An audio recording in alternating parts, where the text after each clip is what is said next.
Perché ritrovarsi a teatro nel 2024? Proprio perché il teatro è l'esatto contrario di quello che avviene in un'epoca come questa, dove tutti sono in rete, dove sono su Instagram, sono su Facebook, al cellulare, l'intelligenza artificiale. Ecco, il teatro Anche questa è... intervista va a dire. è così, appunto. Ecco, il teatro invece è un esempio di spettacolo, come dire, salutare, spettacolo dal vivo, dove veramente c'è il rapporto con lo spettatore, senza nessun mezzo che faccia da interferenza. E questo sarà sempre così, fin dai tempi degli antichi greci fino a quando esisterà l'umanità. Quindi ha senso non solo nel 2024, ma sempre. Sempre.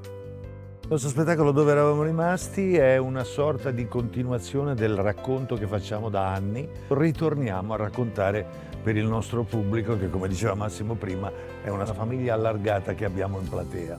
Sì, abbiamo proprio modo di sentire tante risate, tanti consensi, tanto divertimento puro. La gente ci aspetta anche fuori dal teatro e questo per noi è una grande gioia, perché ci sono riconoscenti, insomma, per quello che facciamo e anche per quello che abbiamo fatto forse in passato. Quindi è veramente salutare, per noi è terapeutico fare questo spettacolo. Dove eravamo rimasti.